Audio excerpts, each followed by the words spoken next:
சுயாதீன ஜனாதிபதி வேட்பாளர் ரணில் விக்ரமசிங்கவின் தலைமையில் மாவனல்ல நகரில் ஜனாதிபதி தேர்தல் பிரச்சார கூட்டம் இன்று பிற்பகல் நடைபெற்றது. இயலும் ஸ்ரீலங்கா மாபெரும் வெற்றி கூட்டம் என இந்த கூட்டத்துக்கு பெயரிடப்பட்டிருந்தது. ஸ்ரீலங்கா பொதுஜன பெரமுன, ஸ்ரீலங்கா சுதந்திர கட்சி, ஐக்கிய தேசிய கட்சி உள்ளிட்ட மேலும் பல கட்சிகளின் உறுப்பினர்கள் இதில் பங்கேற்றிருந்தனர்.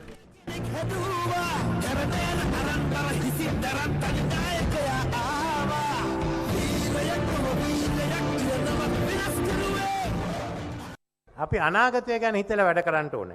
අන්න එතෙන්ට තමයි ආවේ. ඉතින් මේ දුර යනවා නම් நாம் எதிர்காலம் தொடர்பில் சிந்தித்து செயற்பட வேண்டும். அந்த இடத்துக்கே வந்துள்ளோம். இன்னும் தூரம் செல்வதாயின் நாம் வந்த பாதையிலேயே செல்ல வேண்டும். நாம் தொங்கு பாலத்துடன் இணைந்துள்ள பாதையில் செல்ல வேண்டும். அதிலிருந்து ஒதுங்க முடியாது. சிலர் வரி அறவிடுவதை நிறுத்துவதாக கூறுகின்றனர். மாற்று வரிகள் இல்லை என்றால் என்ன செய்வது? அப்படி செய்தால் எமது வருமானம் குறைவடையும்.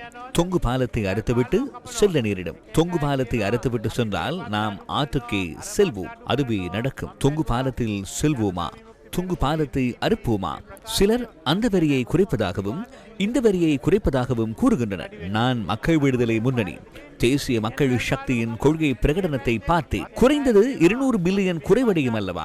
அதனை விடவும் குறைவடைய வாய்ப்புள்ளது. குறைந்த தொகையை எங்கிருந்து ஈடு செய்வது? தொங்கு பாலம் அருந்துவிடும். ஒரு பக்கம் வரி வருமானம் குறையும் போது மறுபக்கம் அதிக சலுகைகளை தருவதாக கூறுகின்றனர். இது விசித்திரமானது. வருமானத்தை குறைத்துவிட்டு செலவுகளை எவ்வாறு அதிகரிக்க முடியும்? கணிதம் தெரியாது என்றால், பொருளியல் தெரியாது என்றால் இவர்கள் தொங்கு பாலத்தை ஒரு பக்கத்தில் அல்ல, 2 பக்கத்தில் இருந்தும் அறுத்து விடுவதற்கே முயற்சிக்கின்றனர். බලන්න වැල්පාලම එක පැත්තකින් කපන්න නෙමෙයි, දෙපැත්තෙම කපලා දාන්න. අපි අද මේ වේදිකාවේ එතුමට මේ ආකාරයට අපි இன்று நாம் அவருக்கு எஞ்சி 5 வருடங்களையும் வழங்கிவிட வேண்டும். எரிவாயு, எரிபொருள் மாத்திரமல்ல, உணவும் இல்லாமல், முட்டையும் இல்லாமல், எமது பிள்ளைகளுக்கு கஞ்சியை கூட வழங்க முடியாமல் அனுபவித்த துன்பத்தை எவரும் மறக்கக்கூடாது. இன்று பெரிதாக ஐக்கிய மக்கள் சக்தி என்கிறார்கள், தேசிய மக்கள் சக்தி என்கிறார்கள். அன்று அந்த ஒரு சக்தியும் இருக்கவில்லை. බලවේගයක්වත් එදා තිබුණේ නැහැ. අද රටවල් 18ක් එක්කලා අද අපේ රටට இன்று 18 நாடுகளுடன் இணைந்து வெற்றிகரமாக சர்வதேச நாணய நிதியத்துடனான கொடுக்கல் வாங்கலை தொடர்வதற்கான இயலுமை எமது நாட்டிற்கு கிடைத்துள்ளது. ரொட்டிக்கடை ஒன்றை கூட நடத்திய அனுபவம் இல்லாத அனுரகுமாரவால் இதனை செய்ய முடியுமா? முடியாது. இதனை செய்வதற்கு அவர்களிடம் ஒரு அணி இல்லை. சஜித் பிரேமதாச 2 அமைச்சுக்களை நடத்தியிருந்தார். 2ம் வங்குரோத்து அடைந்தன. ஒன்று வீடமைப்பு அமைச்சு, அது வங்குரோத்து அடைந்தது. கலாசார நிதியம் முழுமையாக அழிந்தது.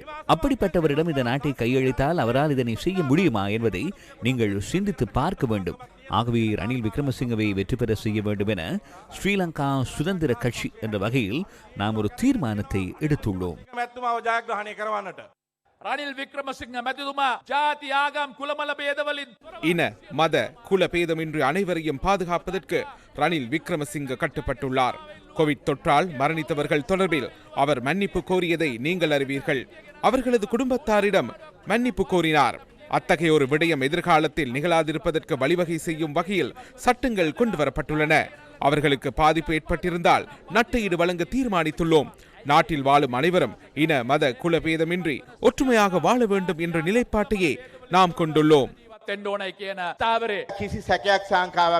எவ்வித சந்தேகமும் இல்லை. யார் கூச்சலிட்டாலும் குரலற்ற அப்பாவி மக்கள் தயாராக இருக்கின்றனர். எதிர்வரும் 21ஆம் தேதி ரணில் விக்ரமசிங்கவுக்கு மீண்டும் வரலாற்று வெற்றியை பெற்றுக் கொடுக்க நாட்டு மக்கள் தயாராக உள்ளனர்.